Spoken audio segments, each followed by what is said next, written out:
Tonight is Rohatsu night. Rohatsu refers to the night or day that the Buddha had his awakening. 8th day of the 12th month. So in honor of that, we're going to be sitting all night long tonight. Some of us are. And I would probably agree with the folks that say that doing that kind of sitting is not necessarily helpful to our practice. At least the one time I did it, it really just felt kind of more like tripping, honestly. At a certain point, I was telling someone that, yeah, somewhere around 2, 3 o'clock in the morning, I just had the Little Mermaid soundtrack on repeat. That's what my zazen was. But still, what a beautiful thing to do to really um, invite that passion, that yearning to wake up that drove the Buddha. So just a quick recap, in honor of this Rohatsu week, we've been talking about the enlightenment stories of all the early ancestors. So the first story in this collection, called the Tenkoroku, and it is Francis Cook, by the way. First story is about the Buddha and his awakening. And the second story is about his disciple that he first officially transmitted the Dharma to, basically saying, you share my mind. Uh, we are intimate spiritual friends. Um, Now go find your own intimate spiritual friends and pass it on. Encourage people to wake up to this. So yeah, and then Kyoshin and I have been switching off, talking about each successive ancestor to whom this Buddha mind seal has been personally and directly handed or transmitted or passed on to. It's a really interesting thing. So, just to continue on in the spirit um, of this kind of sequential thing, we'll go to the fifth ancestor, who is Dritaka. Dritaka. So the fifth ancestor, Dritaka, said, this is the main case, the main koan of this book, and it tells the story of this particular ancestor's enlightenment. So the fifth ancestor said, because one who makes his home departure and becomes a monk is a selfless self, is selfless and possesses nothing, and because the original mind neither arises nor ceases, this is the eternal way. All Buddhas are also eternal. The mind has no form, and its essence is the same. Upagupta, his teacher, the previous ancestor, said in response, you must become thoroughly awakened and realize it with your own mind. At this, the master was greatly awakened. Pretty clear-cut story. I think we can all kind of imagine conceptually the gist of what they're getting at here. But let's just take a look. So Dritaka is studying with Upagupta. And actually, this is an interesting one. So in the history or the circumstances part of this compilation, he actually, and this happens fairly often, that in the context part, the guy writing this, who is Keizan Zenji, will tell you what happened just before the case. So it's actually the whole story. I don't know why they don't just include it in the main case, but anyway, the whole story is his teacher asks him, Upagupta asks him, is your intention to make your home departure a home departure of mind or body? Which, for those of us who were here yesterday, is the question that he was asked, or the question that was involved in his enlightenment story. Um, and even that is a powerful thing, because very often, as we're exploring different teachers and different lineages of practice, um, we're really coming in touch with like the teacher's personal practice. That's all we as teachers can do, is share our experience, and it may very well resonate and do something for somebody, and very well seem like a whole bunch of garbage to somebody else. Even within Soto Zen or Tibetan or Tantric, even within lineages, everyone's personal experience is so different. Um, so that's something to keep in mind as you're working with teachers and shopping around.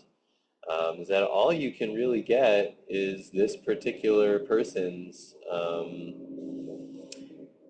embodiment of this one way. There's a contradiction there too. So anyway, Upagupta asks him the intimate question that caused his realization.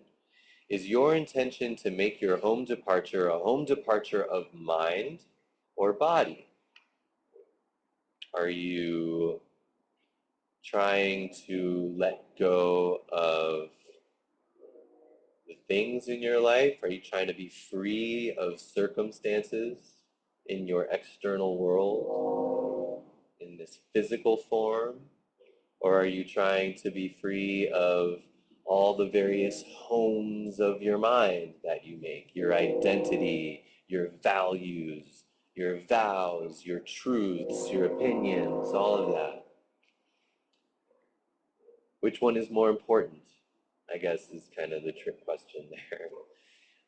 And then, unlike Upagupta, Dritaka, his student, answers, my request for a home departure is not for the sake of mind or body, which is kind of what led Upagupta to his realization, to see the mind and body as one and as completely empty.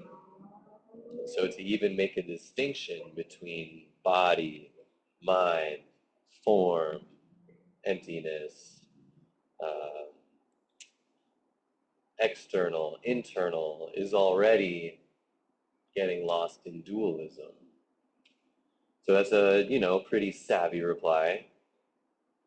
And then Upagupta says, if not for mind and not for body, then who leaves home? And Dritaka replies, the one who makes his home departure. So beautiful. Oh, man. And that's kind of what starts the main case, right? So his teacher says, well, if not mind and not body, then who is it that makes the home departure? And he says, the one who makes his home departure, because the one who makes his home departure and becomes a monk is a selfless self, and then it like goes on into the case. So that's kind of the whole story. So if we go quickly line by line, he's saying, because one who makes his home departure, or her or their home departure, someone who dedicates their life to this way, because that person is a selfless self, which is such an important way of expressing it, a selfless self. In the first poem that Kazan offers for the Buddha's story, the poem is, a splendid branch issues from the old plum tree. At the same time, obstructing thorns permeate everywhere, or something like that. So yeah, at the very same time, this self that we envision ourselves to be is totally empty. And we can come face to face with that fact. We can experience that dropping off of body and mind. And at the same time, the minute you even have the slightest thought of, I've had this experience, well, there's the obstructing thorns. And to say self is stuck in self. And to say selfless is to be stuck in this notion of selfless. So to say a selfless self is really kind of the best we can do. It's pretty unsatisfying, I'm sure, but it's such a nice way of saying it. So, because one who makes their full departure from home is a selfless self and possesses nothing, totally free, possession of things, possession of identity, possession of a moral code, possession of an idol or a role model, possession of a lover, possession of anything. Totally let go. And because original mind neither arises nor ceases, so this original mind is this selfless mind, our true nature, our unborn, unconditional, big self. I'm just going through my Rolodex of words here, and as we'll see shortly, doesn't necessarily do much good all the time. So because that original nature neither arises nor ceases, it's not something that you can create. It's not something that you can lose. It's something that you just are. This is the eternal way. What is your original face before your parents were born? There is a very satisfying answer to that. I promise. And then he keeps going. All Buddhas are also eternal. The mind has no form, and its essence is the same.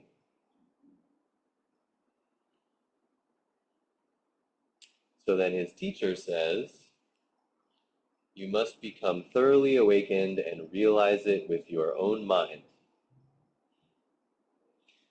which we say all the time. See it for yourself. Experience this dropping off of body and mind in the same way that you experience hot water as hot and cold water as cold. And,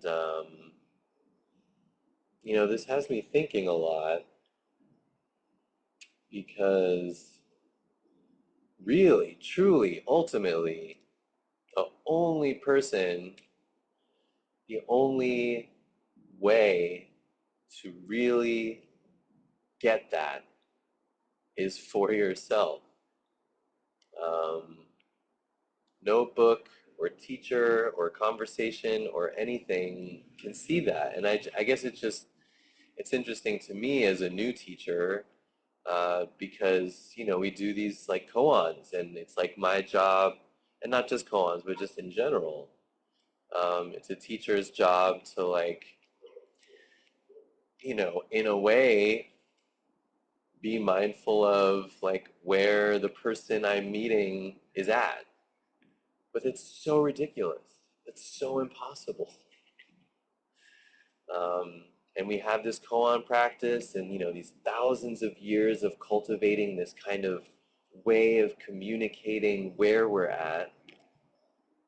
And I guess it can get pretty close and it can get pretty intimate. But really, um, regardless of how many koans you pass, regardless of how much praise the teacher gives you and whatever, it's ultimately just you and your life. Are you satisfied? Are you confident that you are manifesting the selfless self? Are you a person of service to others authentically? You are the only person that can know that.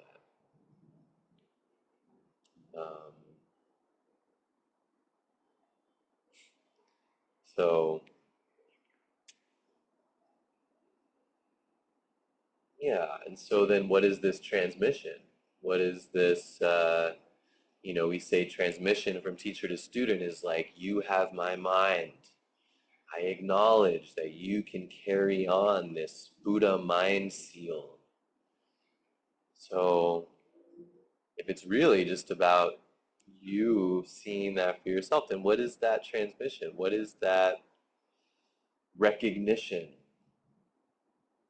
And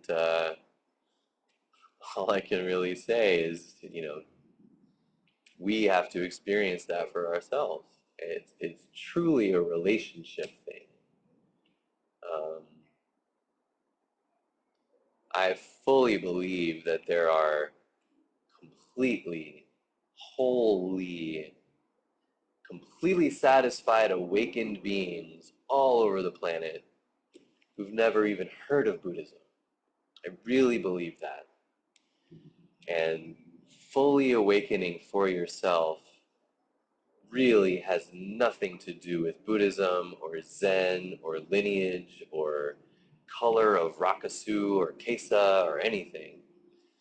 Um, so this transmission is really just a relationship. That's kind of how I see it. Um, it's really a very deep intimacy with your transmitting teacher. And greatly awakening for yourself and knowing it for yourself is kind of like the foundation. That's just the beginning. And whether you continue on with the teacher to transmission is kind of irrelevant in a way. Can be. I don't know. Don't listen to me. I have no idea. Um, but yeah, that intimacy. So, transmission really doesn't come from like passing koans or getting through curriculum or curricula. Um, it has to do with spending time, right? Because if I really awaken for myself, what does he say? Thoroughly awakened and realize it with my own mind for myself, then that just naturally manifests. It's not about giving some kind of like, I had this experience, and the teacher's like, yes, that experience is correct, and now you get your diploma. It's more like fighting about who should send the email and how you talk to each other when one of you is going through a really rough time. And when the teacher plays their role and really tries to point out where you're hanging on to things from a place of compassion, how do you take that? So that relationship, that communication, that's where that intimacy happens. Um, yeah. So, but yeah, isn't that interesting? That phrase, you must see it for yourself. It's just all over Buddhism from the beginning. And yet, here is Dritaka, after years and years of diligent practice, and he's adept enough to know all these great things to say. I don't leave body and I don't leave mind because there's no body and no mind and the selfless self and nothing to possess and eternal mind and blah, blah, blah. And then the teacher just says again, you gotta see it for yourself. And then all of a sudden, huge dropping off experience for Tritaka. And so all I can say about that is that for those of you that will continue to come, and pretty much all of you have been here forever, and you hear us say the same things over and over again, Zazen is the same thing over and over again. There is this place where it's actually completely fresh and new every single time. Um, I can't tell you how many times I've heard Seisen say, it's just your life. It's just your life. And probably 600 of those times, my response was, when is this talk over? Oh my God, I cannot sit through another one of these. And then, for whatever reason, on the 601st time, it's just a truck's music in the background. Just your life. And like crazy crying and the universe explode, whatever. Forget about all that. Um, so yeah, we open ourselves up to these same teachings, to more breath counting, to koans that sound exactly the same, dharma talks that sound exactly the same. And if we really come with that mind of not knowing, having made our home departure from our mind,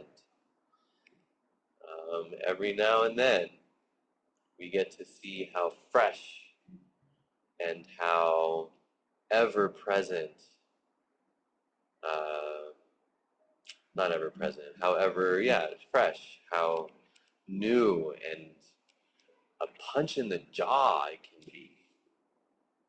Just life shaking.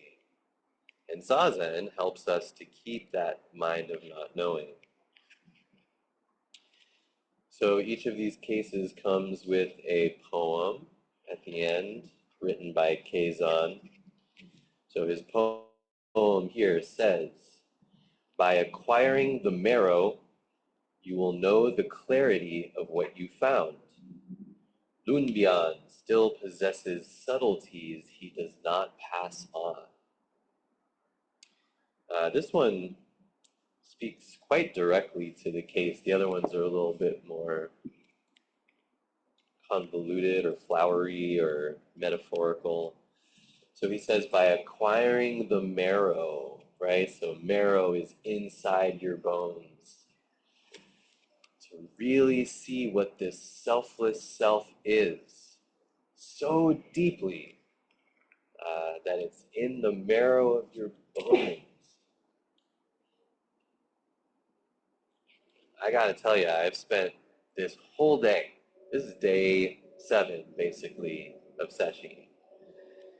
And, you know, as always, things are moving, and there's days and days of just the deepest samadhi and stillness. And there's days like today where I have just been consumed with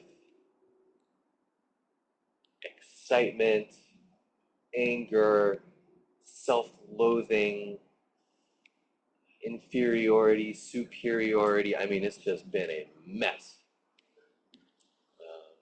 That is the selfless self rearing its head. And so this practice of acquiring the marrow, getting it so deep, is really never ending. It's just not. This selfless self just plays tennis.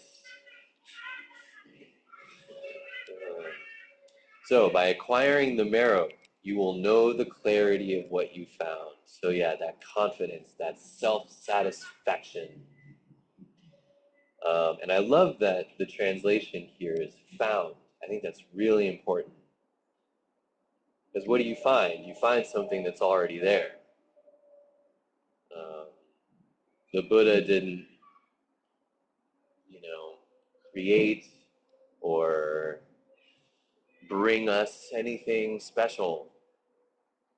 He's just one of um, infinity number of beings that find what we are. We just discover it. We just blow the dust away a little bit in our zazen, and then we see what was here the whole time. This eternal mind, this original face. And then Lunbian still possesses subtleties he does not pass on. Lunbian, thank you. Footnotes. Lunbian is a folkloric character who was a cart maker, I guess. And in his particular story, he's like this exceptional cart maker. I don't know why I find that funny. You're the best cart maker ever. Um, and I guess he's like trying to, in the story, he's trying to like share his skill, and he's just simply unable to. Um, so that's just a very clear reference to it can't be talked about. Uh, there's no formula here. There's no set of guidelines that will take you to the right place. It's kind of like romantic love. It's kind of like making music. It's kind of like anything, really, if you think about it. Maybe not Legos. Legos, you can pretty much just follow the instructions. Um, but this is yours. This is your practice. This is your intimacy with your life. And it's not going to look like anyone's. It's not going to look like anything other than just this. And don't take my word for it.